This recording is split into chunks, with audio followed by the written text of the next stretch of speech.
السلام علیکم ورحمۃ اللہ۔ ناظرین، آج کی یہ ویڈیو کچھ تعزیتی پیغام کے لیے ہیں۔ آپ سب کو ہو سکتا ہے معلوم ہو یا کچھ ناظرین کو، کچھ ہمارے محبت رکھنے والے احباب کو معلوم ہو کہ ہمارے امروہہ شہر کی جانی مانی ہستی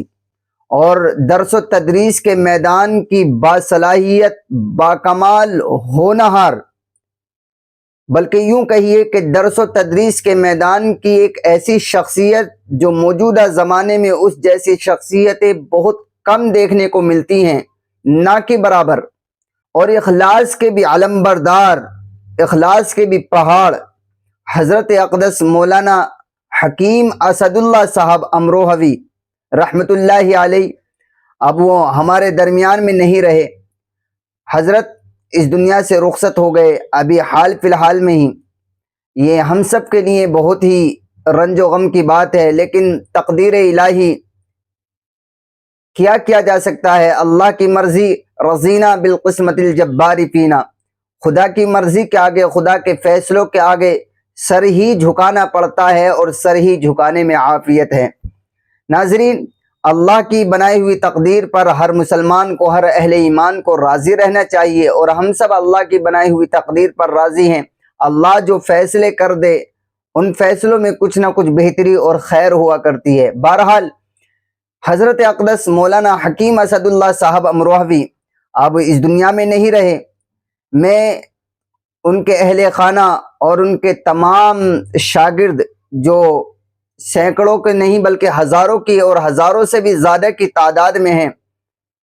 ان کے خدمت میں تعزیت مسنونہ پیش کرتا ہوں۔ چونکہ میں بھی حضرت والا کا ایک چھوٹا سا شاگرد رہا ہوں، میں نے بھی ایک سال افتاح کے سال میں حضرت اقدس سے میں نے ایک مشہور زمانہ کتاب السراج فی المیراث پڑھی ہے۔ حضرت والا کی بہت ساری یادگاریں ہیں جو میرے اپنے علم کے اندر آج بھی محفوظ ہیں۔ اس میں سے ویڈیو لمبی ہو جائے گی اگر میں ساری سناؤں گا، ساری آپ کے خدمت میں رکھوں گا، لیکن ایک دو بات میں عرض کرنا چاہتا ہوں۔ جہاں تک حضرت والا کا اخلاص کا تعلق ہے، تو حضرت والا کے اخلاص اور سادگی کا تو عالم یہ تھا کہ آپ کی حیثیت، آپ گھرانے کے اعتبار سے ٹھیک ٹھاک تھے، اور آپ اس لائق تھے کہ اگر چاہتے تو آپ بہترین گاڑی کا استعمال کر سکتے تھے، لیکن آپ اندازہ لگائیے آپ کی سادگی اور آپ کا اخلاص کیا تھا کہ آپ نے کبھی بھی ایک طویل عرصے تک امروہہ کا جو مشہور ادارہ ہے، جس کو چلہ امروہہ، دارالعلوم چلہ امروہہ، اس کے اندر ایک طویل عرصے تک آپ نے درس و تدریس مسند حدیث سے، قرآن و حدیث کے خدمات پیش کی ہیں، خدمات دی ہیں۔ آپ ہمیشہ رکشے سے کرایہ دے کر آپ مدرسہ تشریف لاتے تھے، حالانکہ آپ کا گھر ایسا نہیں کہ کوئی مدرسے کے قریب میں ہو، ایک بہت طویل فاصلے پر، یعنی یوں کہیے کہ امروہہ میں ایک کونے پر اگر دارالعلوم چلہ امروہہ ہے تو دوسرے کونے پر حضرت والا کا گھر ہے، لیکن اس کے باوجود حضرت والا رکشے سے روزانہ کرائے سے مدرسہ تشریف لایا کرتے تھے۔ کبھی کبھی طلبہ حضرت والا سے کہا کرتے تھے کہ حضرت آپ تو کوئی گاڑی لے لیجئے، تو حضرت والا بڑی سادگی اور مسکراتے چہرے کے ساتھ کہا کرتے تھے، ارے میاں، ہم کہاں ہیں اس لائق کہ جو گاڑیوں میں بیٹھیں، ہم تو بس اپنے رکشے سے ہی آ جاتے ہیں۔ بہت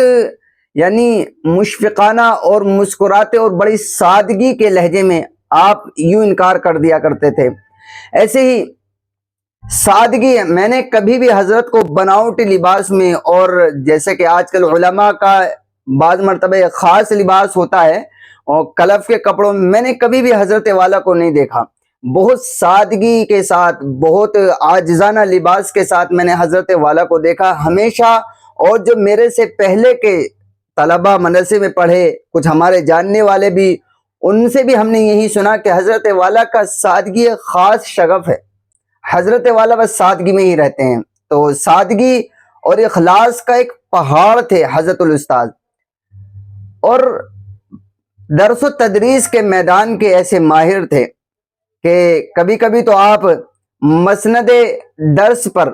مسند افتاح پر بیٹھ کر ہی اوپر کو ہاتھ اٹھا کر یوں ہی، سر کے اوپر بلیک بورڈ لگا ہوا تھا، تو آپ اس پر ایسے ہی بغیر دیکھے لکھ دیا کرتے تھے۔ ایسا اللہ نے درس و تدریس کے میدان کا ماہر بنایا تھا۔ آپ نیچے دیکھ رہے ہیں اور اوپر کو ہاتھ اٹھا کر لکھ دیا کرتے تھے، سراجی پڑھاتے تھے اور بچوں کو سمجھا دیا کرتے تھے اور بچے بھی ہنستے تھے۔ تو حضرت الاستاذ کہا کرتے تھے کہ میاں ہم نے سیکھا ہے، وہ مذاقاً کہہ دیا کرتے تھے تفریحاً۔ پھر کہا کرتے تھے یہ جو بھی کچھ ہے یہ سب اکابر اور اساتذہ کی محنت اور ان کی دعاؤں کا نتیجہ ہے۔ ایسے ہی مجھے اچھی طرح یاد ہے کہ جب آپ کلاس میں انٹری کرتے تھے، جب کلاس میں آپ داخل ہوتے تھے تو کبھی کبھی ایسا ہوتا تھا کہ ہمارے ساتھیوں میں سے کوئی ساتھی اگر غیر حاضر ہے